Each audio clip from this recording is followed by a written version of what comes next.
Okay, welcome everybody to another NAEOP Tech Talk. This isn't overwhelmingly technology, but it's adjacent to technology. Every month, NAEOP is trying to do a series of professional development events, and every other month, uh, we do these tech talks and try to cover different topics. The rest of the year is all going to be very much leaning into like AI usage and like how to do it day to day and kind of getting more in the weeds on different aspects. But for today, we are just going to be looking at everyday productivity. Um, so, doing a quick introductions, and I kind of have it broken down into kind of the foundational pieces, workspace, email, tools that you can use, as well as daily habits. I'm going to see here quick if I can't plop it into the slide. There we go. So everybody that's live, you're going to be able to download all these slides, the PDF of this in the chat. If anybody's watching the recording, the links to these slides will be on the website as well where you're watching this video. So first and foremost, for introductions, my name is Matt Bezick.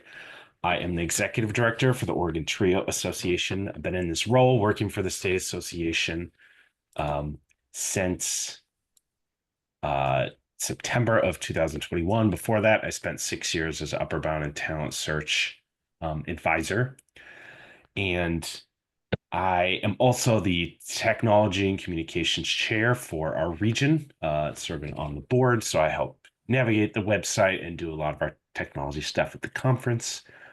With all of these sessions every month, if you yourself, we tend to just kind of share out best practices. So that committee of folks that I work with who will help present a lot of these tech talks is an ever-growing community. So if you think you have some really cool PD you want to share out or have specific tips or tricks, I would love to know Ah, about it so we can help present yeah. as well.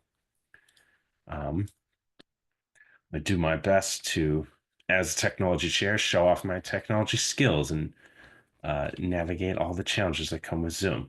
I wanted specifically to go over everyday productivity day. I've done versions of some of these things previously, but for those of you that know me a little bit, I'm just as much computer software as I probably am human in a lot of ways. Like a lot of folks go through the world and they see like pretty flowers or like, oh my gosh, there's like a bird or an animal. And like I see efficiencies, like I definitely do. So in a work setting, kind of productivity or a skill set I think I have a lot of. Not naturally, it kind of just comes to me, but I'm kind of here trying to present some tips and tricks that kind of everyday folks can use with the understanding that everybody's always going to be different. So obviously not everything I do will work for everybody. So I would love to know kind of upfront here, how many, you can do it in the chat or you can pop off the email, but how many unread emails do you have right now? You can do work, personal. I'm definitely curious. And then similarly, um, yeah, start with the email. I have to close my door here really quick. I'm going off camera for just a second.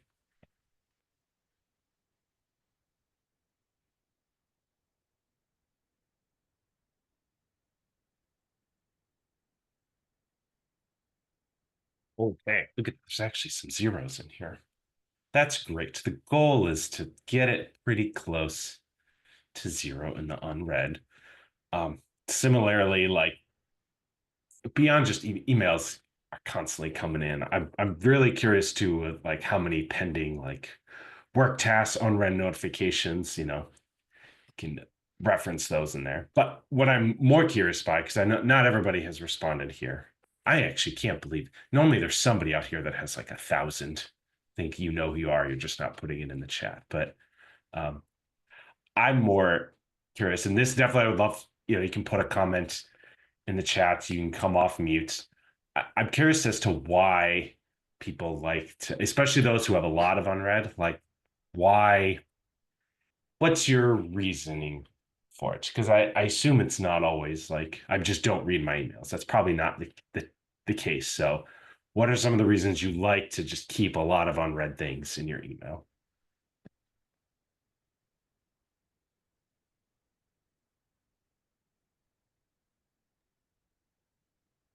Hi, my name's Katie. Most of my unread emails are just reminders, and I just haven't opened them, and they don't need a response. So, Okay.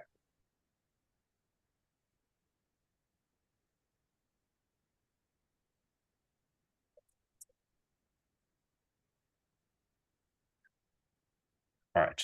I don't need to linger too long on here. I definitely know that for some people, it's same with your phone. If your phone has like 300 unread notifications or like notification boxes up there, like oftentimes it's a reason because you want to come back to it. There's probably important information, and you feel like if you mark it unread, then it's like permanently out of your kind of peripheral vision. You will never come back to it if it's kind of left unread. So I am hoping through this presentation, as somebody who has like I manage, 5 emails at any given time, and right now there are 3 unreads.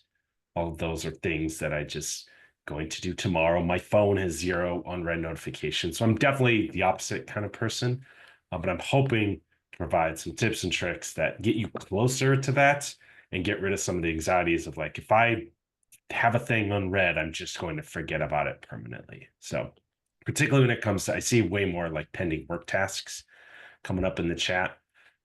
So hopefully I can provide some tricks there as well. So I first want to just go over kind of the foundations piece. So understanding the foundations of productivity, really like defining what productivity is just effectively completing tasks that align with goals and priorities while maximizing resources such as time, energy, and focus. So that really comes down to 4 areas. Prioritization is the number one tip trick if you take nothing else away from today. When you have a lot of tasks to get to and you have a lot of emails to go through, it can be hard to just know where to start. Once you start, you find that you can usually keep going or you start to get some positive momentum, but starting is really challenging. So the ability to identify immediate tasks, things that got to get done soon, long-term projects, all of that is really is the critical piece. Uh, and what it says here that the 80-20 rule is focusing on those high impact tasks. So you can get really easily sucked into like doing lots of simple things, simple email responses, simple tasks. But if like the really big high impact tasks, the stuff that's maybe takes a little more time, it does take 20% of your time, but it's like the bulk of the work you do. Just understanding that once you complete those tasks, you usually feel way, way better than um, just doing the small, mediocre stuff. Clarity. I obviously the key component with even prioritization is understanding like what your goals are, what are the objectives. So if at any point this is confusing to you, if you're doing work as a team, as part of a large organization, like before you start doing busy work, it's really important to identify like what are the goals here, whether today, for this week, for this month, for the larger project, because that will help you set your prioritization to be able to actually accomplish that.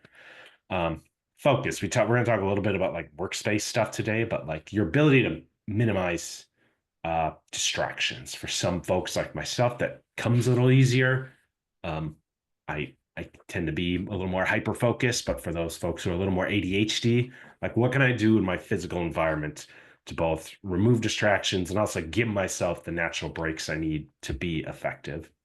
And then lastly is just like efficiency. So what systems, tools, how can we reduce the time spent on the mundane tasks that we're doing that could be eating into like valuable time that could be going towards our big projects. So again, those are just kind of broad strokes defining what it is we even mean when we're talking productivity. So I want to start by talking about your actual workspace itself. So in the physical workspace, I would I understand a lot of this is going to go back to you don't have to do any of these. I acknowledge that. But my recommendations to have a more efficient space.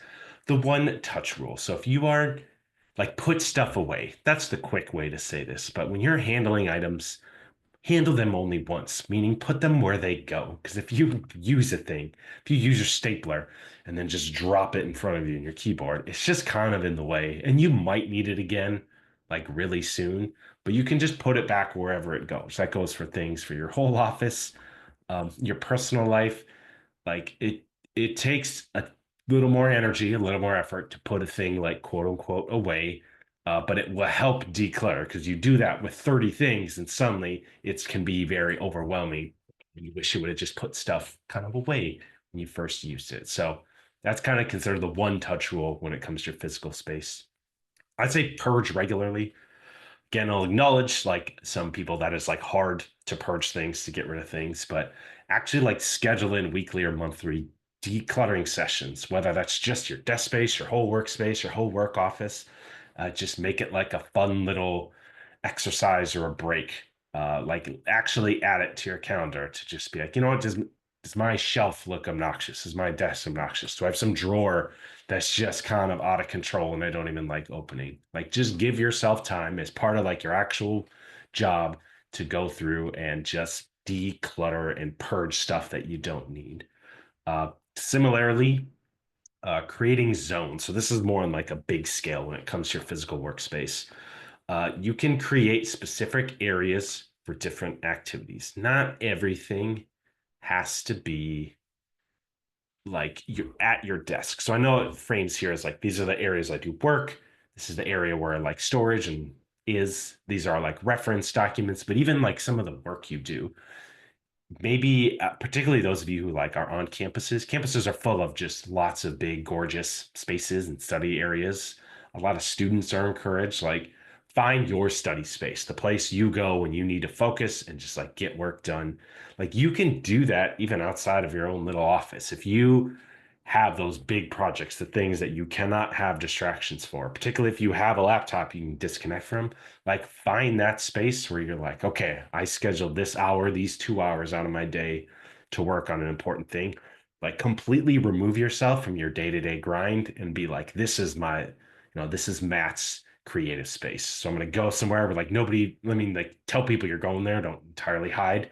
But like students might not be able to find you, regular deans not be able to find you because you blocked out like this is project time and you put stuff in that space. And once you're there, like your entire mindset, your energy can shift and it allows you to kind of have a different kind of focus than trying to do everything in your one singular workspace where you're just going to get roped into emails and meetings or talking with the other staff in the office. So I kind of wanted to, I know I have it on here. Maybe some of you are already doing it, but like right now, take 60 seconds and like find something you can remove, relocate, organize right here, right now.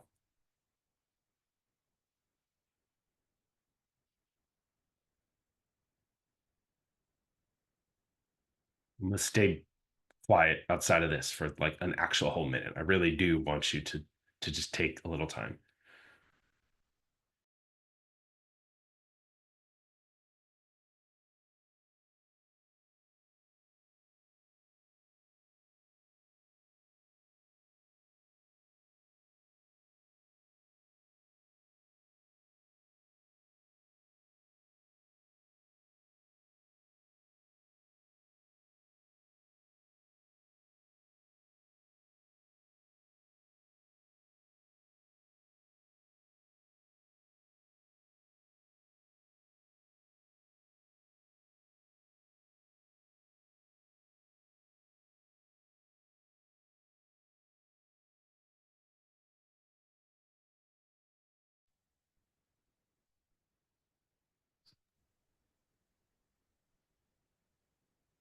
All right.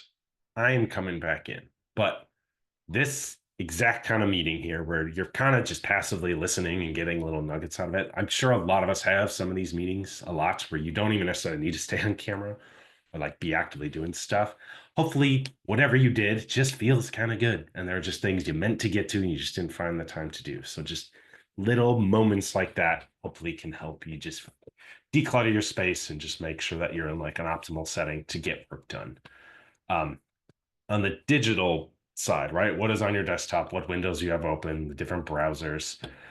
Uh, An easy one is just kind of organizing your digital files and folders. We'll get into this in like email specifically in a moment, but like it's so frustrating when you just can't find things. And it's so easy when you're making files, whether it's in Google or Microsoft, to just keep name it whatever and hope you find it later. But if you can just like get in the habit of a consistent file naming, whether you start with the date or it's at the end, I know there's an example here, but just something to make your life easier so you're not panicking or using brain energy trying to locate where a thing is. It's all just kind of organized in a nice, neat way. And then similarly, deleting or archiving unnecessary files. So whether it's your desktop or like if you have a My Drive on Google or the equivalent on my team, like just put some effort in to move things off of. I've seen some of your desktops where like you can't even see the photo in the back because there's just a million things on there. There's got to be a way to chunk those together in a folder or just call it archive folder. You like there's no way you can quickly find the documents you're looking for when I see 70 things on a desktop. Just have one folder called archive and all the things that would live on your desktop just live in there because you can open it, make it as big as your screen, and there you go. You can find all the same stuff you're looking for as well. So, um, archive is like a thing you're going to hear me say a few times today. You just want like your kind of regular everyday space to be pretty clear so that when there are important things, important tasks, like they can be front and center and it's like really obvious that's what you need to spend time on versus having lots of stuff. I would say that with like web browsers too, I've seen way too many people like you can't even see what each tab is. Like there's just 48 windows open. And you don't need like use the bookmarks, use folders underneath your bookmark. Like you can still have lots of things readily available. Um, Even if there's like if they are articles you're wanting to read later, we'll go over it in like your digital to-do list, which I'm a big advocate for, but like you can just put those links on like a read later thing. You don't have to have 15 tabs open of things you want to read at all times because it's not part of your regular digital workspace, the regular flow that you have throughout the day. So, and then lastly, I would say try to use all this cloud-based systems to access your stuff anywhere. I even myself spent 2 years. I had like a piece of paper that lived right here, and it had my to-do list on it. There was like once I lost that, and like I couldn't even remember everything. Like most of it, I was able to recall, but there's no reason you can't just put your to-do list and make it accessible through your Google Drive, through your Teams, through whatever tool. I'll show you a couple of them a little later, but it should be in a digital space is my recommendation because then whether you're on a phone, you're traveling, you're at your computer, it's just kind of always accessible in a way where like a physical piece of paper may not be. You might spill coffee on it and just kind of wreck it.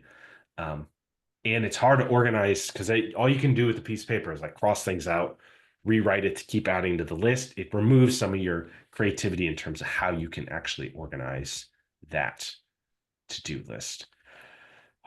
Before we keep going, I had a question in the chat.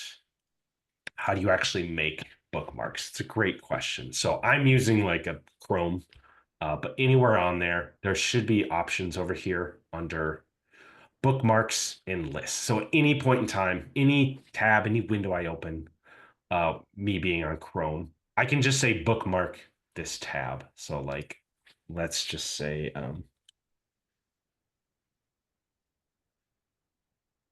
all right, I'm looking at Natalie right now. So like let's say I want to tab the U of O's SSS thing. I can just bookmark the tab. Now, I have some like subfolders on here, but it can live um like mine's kind of a lot. It's over here, but then you can kind of create folders too and embed those links there. Uh there should be like a bookmark manager tab as well that lets you actually go through and like create folders and just move things around.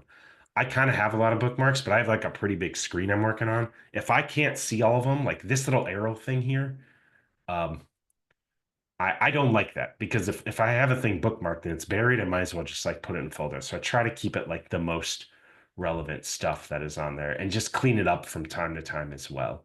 So that is kind of how I manage the bookmark pieces.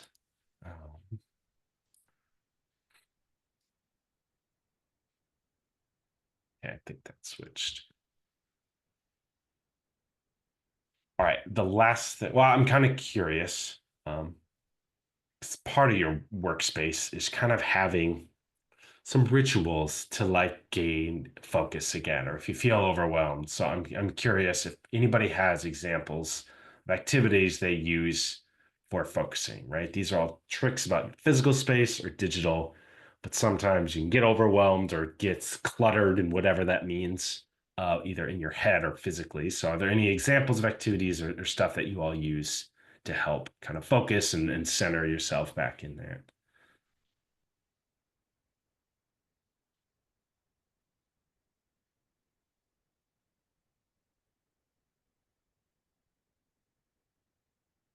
Got headphones with just some light music, blocking out external conversations. Pretty much wear these on every Zoom I'm ever on, so I'm right there with you.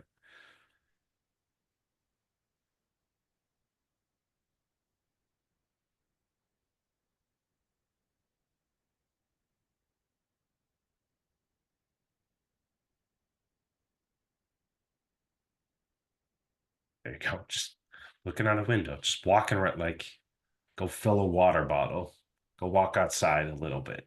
Um, that's a good idea. The playlist of music without words. I'm very similar. If I'm going to be listening to music at work, it can't be like stuff that's on the radio or because if there's words in there, it's too distracting. I love podcasts. Like I can't do it and work because I definitely need that just generic music.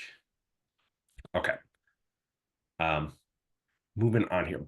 Blocking is wait, I might actually have this slide in here twice. Bear with me.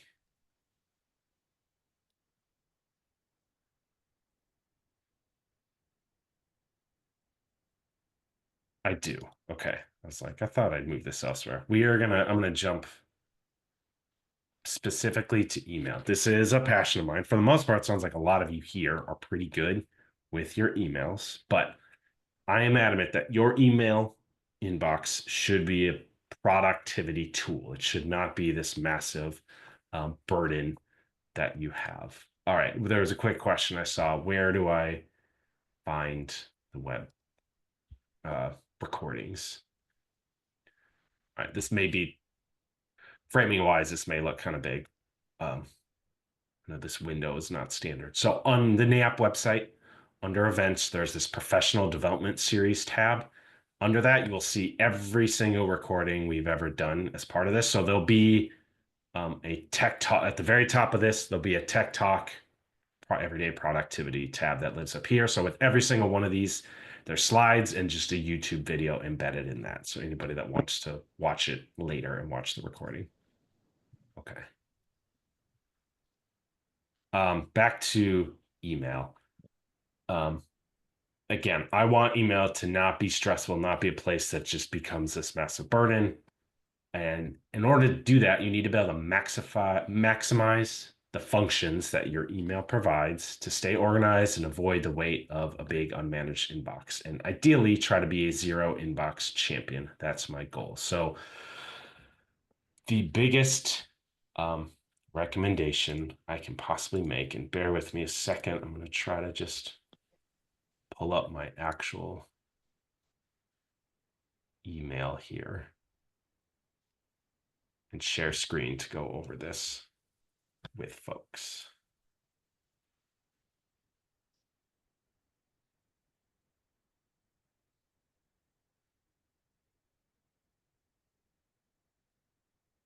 So you get to see my inbox. So the very first thing I'd mentioned on there was archive. I know I kind of want to start with archive versus like folders or labels. I know there's a difference between Google and Microsoft, subtle differences, but a lot of folks love to have like folders. They like to move all their messages into folders and keep them organized. Um, that can be okay, but I don't think everybody realizes what um, archive actually means. So let me just give you this one. So no matter where you are, there's this button that's just called archive. And it's like, what happens? Because you click it and it just goes away. So I think there's a lot of hesitation. People I've talked to, they don't ever use the archive button.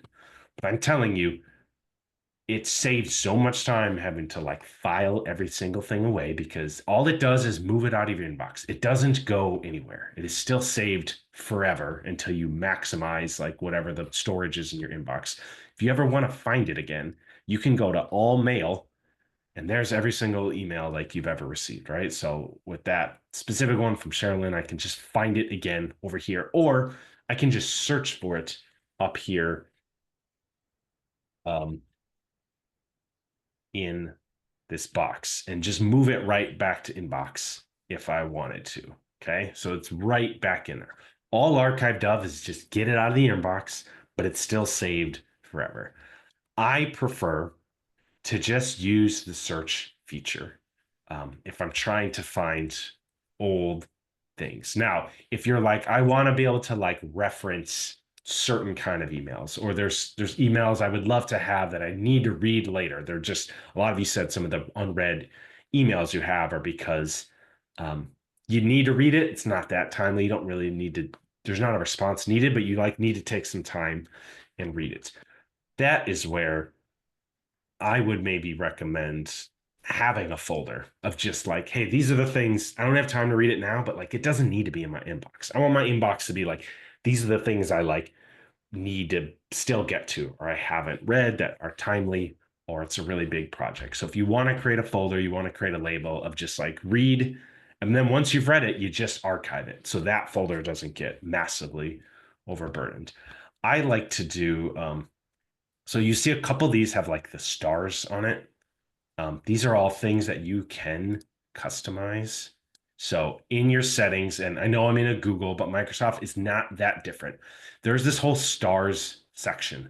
Right now, I just have like the single star, but if I wanted to, I could put purple, I could put blue, I could put exclamation point, I could put a check mark. And then when I go back here, hold on, let me save this quick.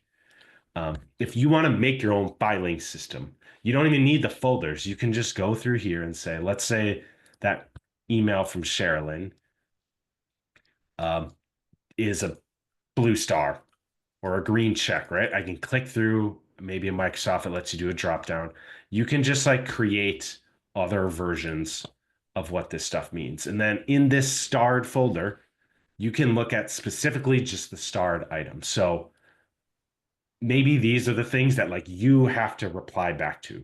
Or what I hear from a lot of folks is like, I don't like having, there's a bunch of stuff from like my institution or related to signing up for classes that like I need to reference a lot. It doesn't require a response from me, but I just need to be able to reference it. So I want it like quickly available.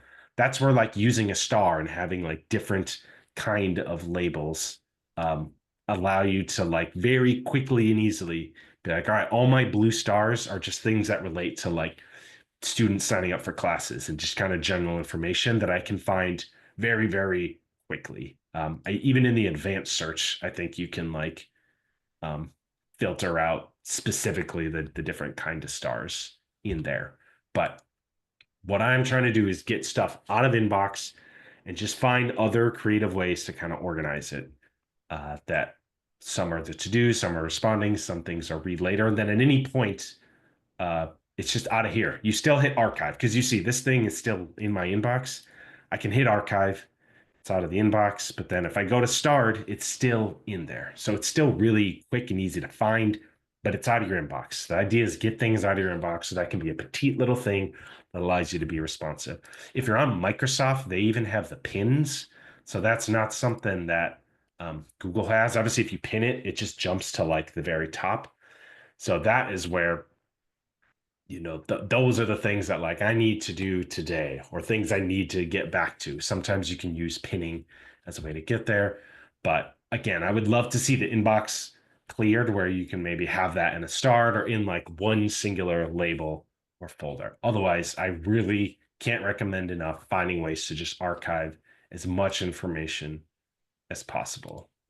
Popping back to presentation here. So again, archive just removes clutter without losing the history. You can still search, find stuff later. I like using a lot of those different favorites just to keep important information tagged for later. The pin can be a bit more of a to-do list because it ties it to the top for those of you that are in Microsoft. Folders, they're fine, but if you're not super consistent with your foldering, it can get frustrating because if you put it in the wrong place, like if there's always a specific kind of email that ends up in the wrong folder, you go to your folder to find some archive thing, and then you can't find it. So you end up in the search bar anyway, looking for different information, and that can get incredibly frustrating. So if you're going to use folders labels, I recommend that it's really only for like very specific things. Don't folder every single email. Archive all the stuff that's not that relevant, and then use the labels, use the folders for like very specific stuff so that it can be really quickly, easily found. And again, I don't want to see your inbox being used as your to-do list. I'll show you some different tools that you can use for this to-do list that lets you organize it more. So ideally, that inbox really is, it's different if you just need to reply to an email. That's its own thing, but I don't want it to be just all of your projects that you're working on, because there's a lot of folks up top that said, I don't have a ton of unread emails, but I have 200 pending work tasks. So if all those live in your inbox, it's going to feel cluttered anyway, and it's hard to like organize an inbox because they kind of just sit there. Um, Lastly, whether you're on Google and you have the G chats, the Google chat option, I think that's what's called, or you're on Teams and you have the different team chats within your own team or even within some of your peers, try to use that um, as much as you can for small questions or conversations, or if you're talking about like larger projects or topics, like you can make a bunch of, think of it as just like your family's group chat. Like you can make a chat. If you're a UB program, you can have one that's about summer academy. You can have one that's about like your Saturday workshops or a specific field trip. And then you don't need to go digging, because I've seen with the emails, the way they kind of stack and replies, you can start missing information, or you're like, man, I know we talked about a thing, but where do we do it? It's like, oh, well, we were talking APR, and then I had a whole brief conversation about summer stuff in that email chain, and I just can't find it. So if you can shift a lot of those being emails and use all the chat features that you have available to you, it just allows for conversations to be like kind of put in those different blocks and kind of organized in ways where it fits. And then with the chat, you don't archive, right? It's not in your inbox getting in your way. It just kind of lives, and you can see the whole archive of conversations that are had, and you can still link to all. It's even more versatile because you can link to docs and websites, and right, like it has a bunch of extra tools in there. So I really recommend like contemplating what should be in an email versus a chat. It's really easy. I think most people just send everything through email when we could be using the chat features a bit more. Are there any, I'm going to pause briefly. Are there any questions or thoughts or even comments about how other people do some stuff maybe a little differently related to your email?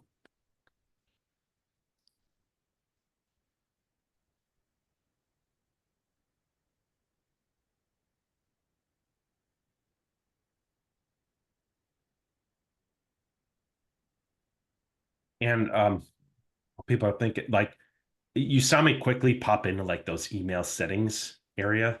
Like I really recommend just go in there and look at every setting. Like really like look at it and be like, what do I actually want? Most people just use the default they give you, but it is so customizable in terms of not just like the physical look, but a lot of preferences. Do you want 25 emails on your page, or do you want it to just be 100? Like let it be 100. I want to see as many as I can. There's no reason that it should all go to a second page. Um, so go through all the settings and just make it feel like your own kind of space where you feel excited to do that work. Okay. So in terms of productivity tools, these are I talked a couple times about to-do lists. Like please don't get away. Like I get it's nice to write. It's fun to write. The one thing I have like a little whiteboard, like a desktop whiteboard. It's like I do have a whiteboard.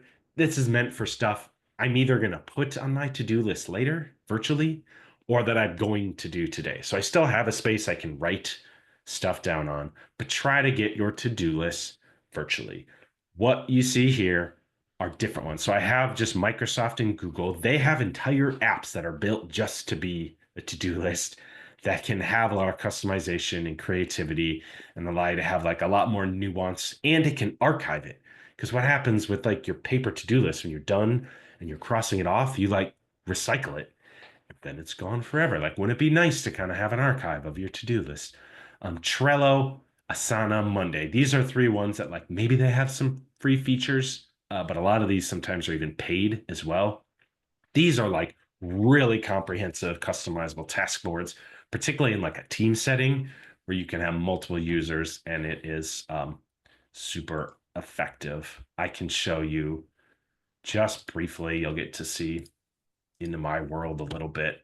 I use Monday.com, right? I work entirely remote. The staff I have is entirely remote, but there are, right, there's free versions of Asana, there's free versions of this Monday.com. Um, these are like all different workspaces, but everybody in the whole company is under this OTA general, and like every big kind of project here is just a different part of what it is we do at any given point in time. And under every single project, I can put a bunch of tasks or projects related to that overarching thing we're working on. And under that, I can put a bunch of sub items that are all the minuscule tasks we have to do related to that. And on every single one, I can assign who's in charge of it. What is our status? Are we working on it? Is it urgent? Is it totally done? Are we waiting for responses? We can put due dates.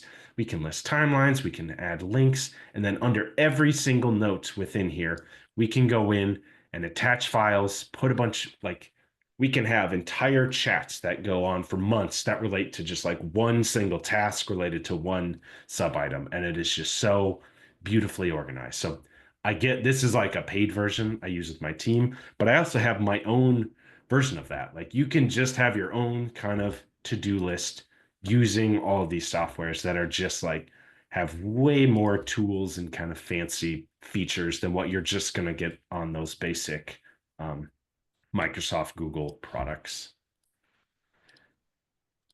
But again, try to get it out of your inbox, get it off of the piece of paper. Some people even use like the if you're on a Windows computer, like the sticky notes. It's a way to just kind of have a sticky note. It just lives on your screen. It says, you know, it looks like an actual sticky note. If you're unfamiliar with that simple app, you can just kind of have sticky notes that live on your computer screen and can be accessed kind of digitally. Those don't have the same like archiving or organization features, but if you just want some information up on your screen, I'd recommend sticky notes.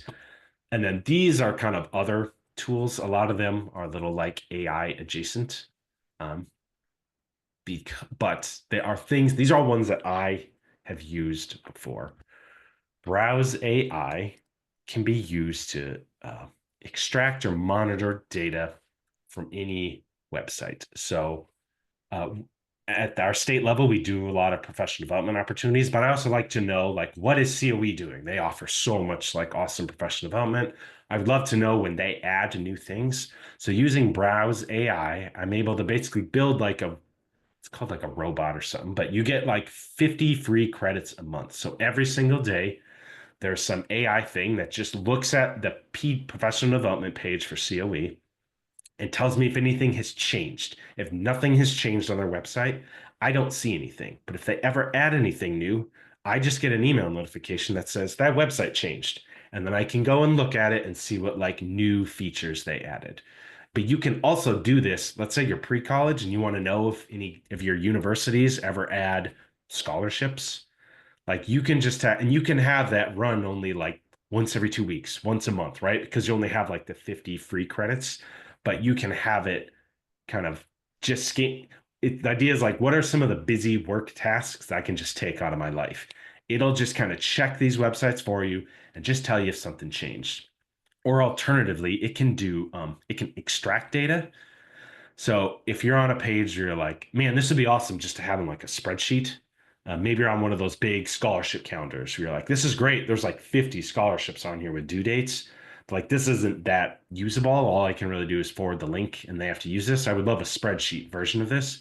The Browse AI can basically extract any website and all the information on it. And not in like a dumb way. You kind of have to like tell it what you want. You can just say, I want the scholarship name, I want the due date, and I want the amount. So there's, you tell it what to look for, and it'll just like immediately produce an Excel spreadsheet on how to do it. So there's a bit of a learning curve on how to like set these up, but there's a lot of free resources on YouTube that show you how to like build some of the bots that will do some of this tedious work so you don't have to go scrubbing through all these websites looking for updated information. Bardeen is an AI accompaniment that kind of works with, you give it permission to connect like to your calendar in your email. So let's say you're running 5 minutes late for an email for a meeting. You can just click your little, it's like a add-on plugin, um, like as part of your web browser, and you can just go to your it, it'll like send an email for you that says you're running 5 minutes late. So everybody that's like attending that meeting, you don't have to go in your email and send it to everybody. You can just tell this robot like I'm running 5 minutes late, and it just knows to email everybody that's on that list that you're running 5 minutes late. There's just a lot of like kind of like if you picture Tony Stark in his Iron Man suit or something, right? You can just talk to your robot and tell it to do some simple stuff for you, and it just kind of does it. Uh, it's just fun to play around with. I don't use it a ton, but it's relatively free up to a certain point. And some people have found this incredibly useful. Again, you're just trying to like automate some repetitive tasks, and these are two cool tools. The ChatGPT, the writing simulator, like it's just a great productivity tool. If you're not trying to use, even if it's the free one or some equivalent, I know Microsoft, Apple, there's so many of these at this point, but it's just great to help improve kind of everything you do when it comes to planning, organizing, getting information organized, reviewing drafts of things that you wrote. So these are obviously all very AI adjacent, but I have found ChatGPT to be incredibly helpful. If you want to build, uh, an outline for a presentation or a class you're putting together for your students, just let it start by giving you an initial outline. Or you can upload if you have some of the nicer versions, like full PDFs or curriculum you built before and get feedback. It's just a great tool. If you're not using any of these ChatGPT or its equivalents, I cannot express enough how much more productive you are with mundane things, or even just helping it write emails for you or running emails through it. Okay, last is Otter AI. How many do we have in this meeting right now? I think it's just mine at the moment. So I'm going to show you all what this looks like in the, oh, I think I've done an entire presentation on this before. There is a free version. I like this so much because it essentially is a secretary. Like picture any meeting you ever want to go to, you can have a secretary there that takes notes of every single word spoken and then we'll summarize it like after the fact. So right now I am talking and you can see on the screen it is like recording everything, but I can go to like an old meeting that we did. This is a professional development series um, uh, thing we did earlier in the week for Oregon Trail Association. So there's a full transcript of every single person that spoke, everything that was said.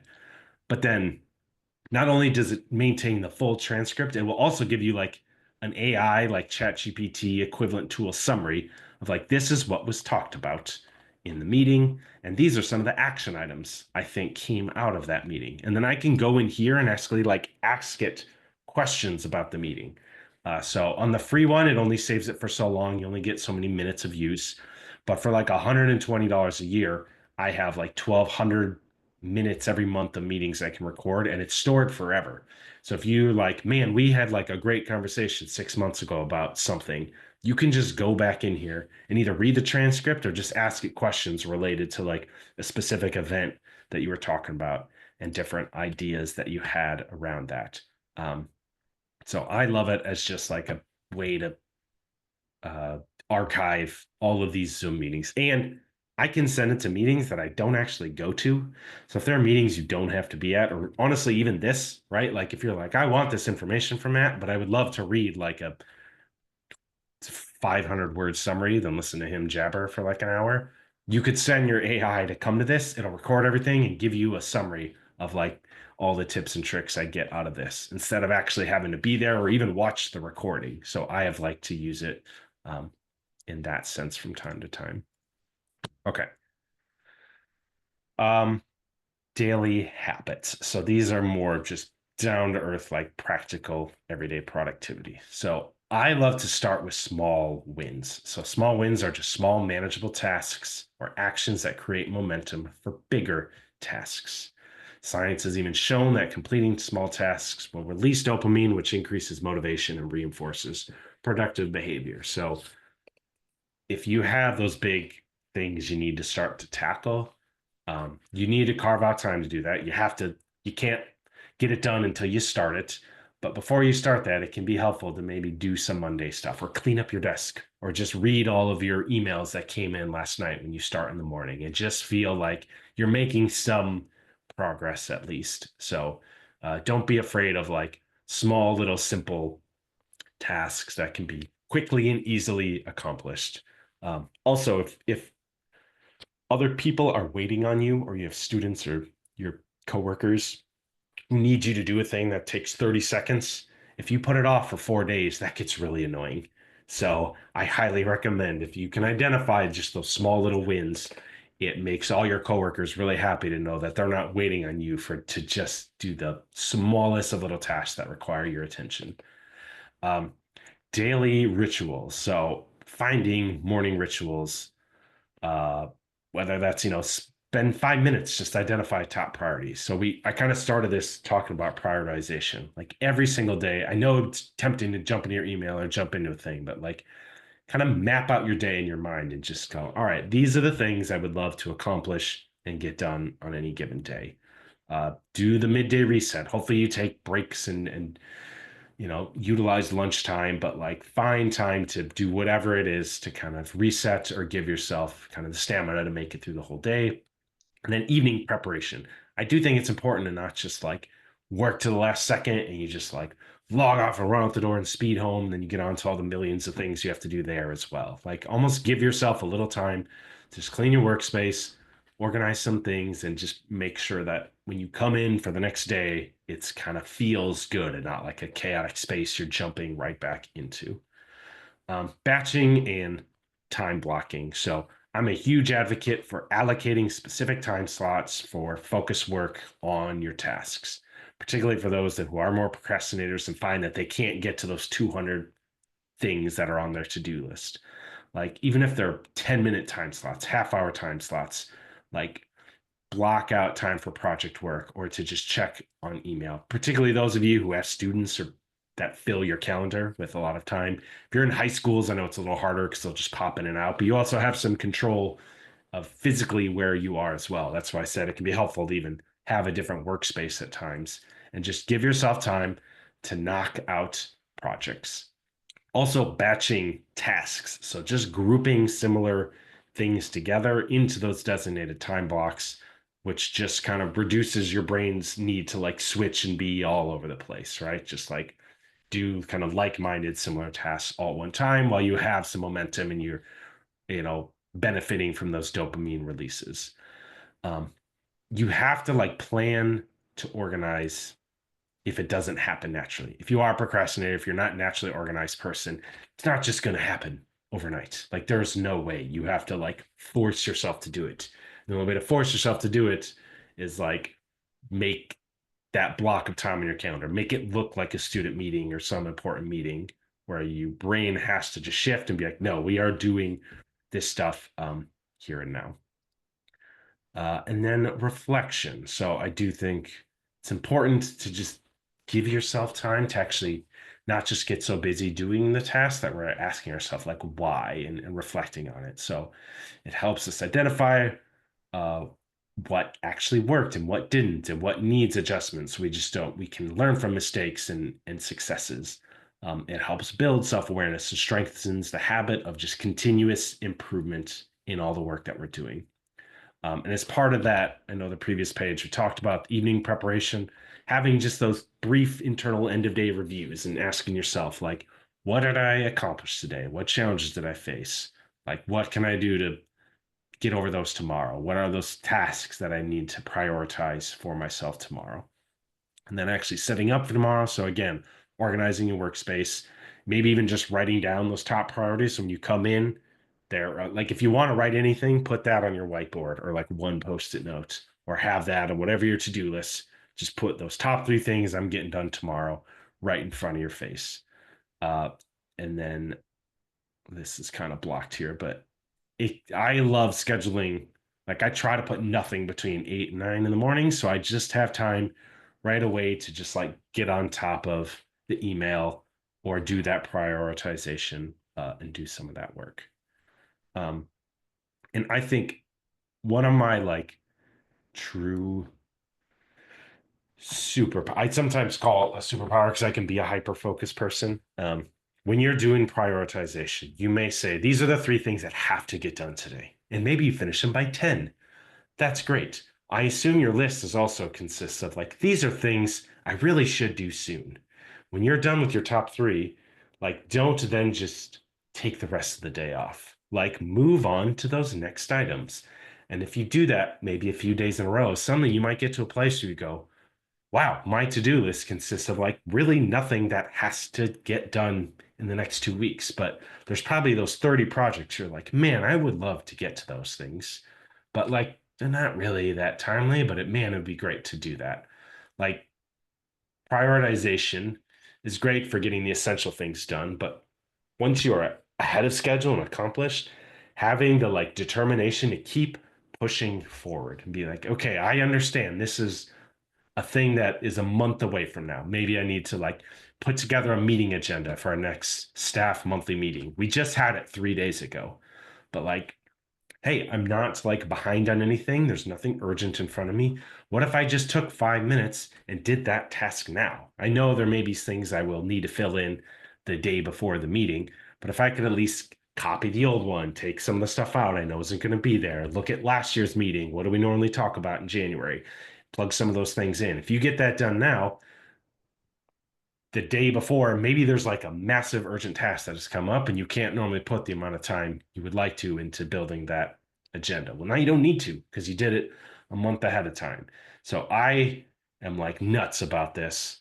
It started when I was like a college student. I will work just ahead and ahead and ahead and ahead because what it allows you to do is the freedom where if anything comes up, if a student has needs, there's a project that requires your time in the here and now, you can do it because there's no like urgent pending task working. And it takes a long time to kind of work your way and move forward. And the temptation to be a procrastinator or just relax and chill. And I'm not saying you shouldn't relax and chill in your job in moments, but if you can find a way to just always, prioritize the next project, even if it isn't urgent, and it's only not urgent because you've gotten those done, you will find yourself incredibly organized, incredibly well planned, and just be willing and ready to like adapt and adjust to whatever the needs are for your students or your staff. So, um, I would love to, I know today is a Thursday, but I want you to just say it out into the universe or into the chat at least. What is that one task you are going to complete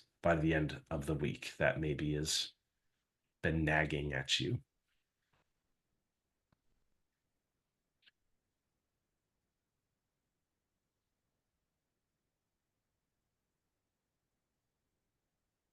There we go. Budget item. And you can say to yourself too, right? Like, I'm not going to check up on you, honestly, but I want you to just be like, no, I'm doing the thing.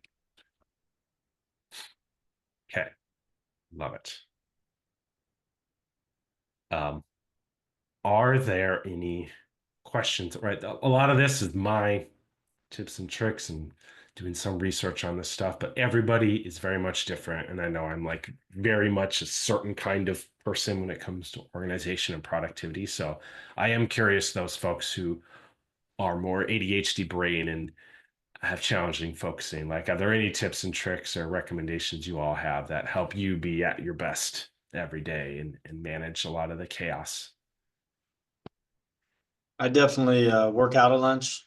That helps me tremendously. I know that's a luxury. Not everybody has that. But I tack on an extra half an hour of my workday. It allows me to have an hour lunch, and we have a student recreation center, and I pay like $120 for 12 weeks per term.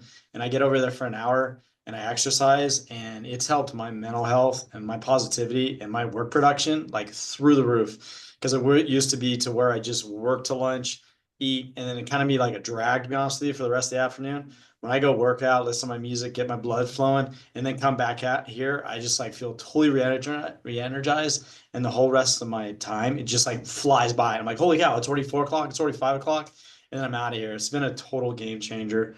I also, like I mentioned earlier, the guy from IT said our creativity goes through the roof if you're actually facing a window, which I thought was crazy because it turns my back to the students as they walk through that door. But I turned it towards the window. Once again, a luxury, but I just give myself brain breaks and I can just look out the window for a few seconds. And it's just really helps that by and large. I also cut back on caffeine. I'm down to 1 cup. That's helped tremendously. I did the archiving thing you said, Matt. You said that one before on a training. And I was like, I don't know. I feel like I might lose it. Never see that again. I might need that. Where's it going to be when I need it? And I was like, I forget it. You challenged me to try. I archive like crazy. And I'm always able to find. I can't believe you're right. It was super easy. I pull them back up. And then I do the to-do list. Like you said, I always have my to-do list up and I just keep prioritizing, cruising along. And then the other thing, like you mentioned, honestly, like the AI bit. First thing I did this morning was like I had a letter of recommendation just weighing on me and been on my head for so long. The guy's resume was so long. I was like, how do I ever do this justice? And I wrote it as best I could, threw it in Chat GPT, it spit it back out. I curtailed it, threw it in my, template and sent it off. And he was so stoked. He's like, thank you. It's so professional. The letterhead, everything you wrote, you really captured everything. I really appreciate it. And like AI made that happen. I mean, I wrote it, you know what I mean? But it helped me like put it together into a nice package. So there's a lot. I have ADHD and I have to work really hard to focus and get my work done and prioritize and all those things. So these type of trainings, I also make a priority because I learn a lot from you and every time I attend these. So thank you. Oh, appreciate it. Yeah, sometimes a lot of people I know, they don't always have like tons of new ideas, but they love to like dump on bad ideas. And sometimes ChatGPT can be just as helpful. Like, just give me 20 ideas, and you can be like, man, 17 of these are terrible. But now your like brain is flowing. You're like, oh, okay, maybe I actually know more of what I want, seeing a bunch of bad ideas. Um, okay. I do not have anything else here. I know we're pretty much at time, so appreciate everybody for being here. This recording will go up online, so if you want to share with any staff, like I said, on that NAEOP website. And I'll probably just stay on for a moment afterwards if anybody wants to just ask any questions that are not on the recording. So thank you for being here. And we'll have more NAEOP PD every month in the near future. Thank you, Matt. Thanks, Matt. Thank you. Bye. Later.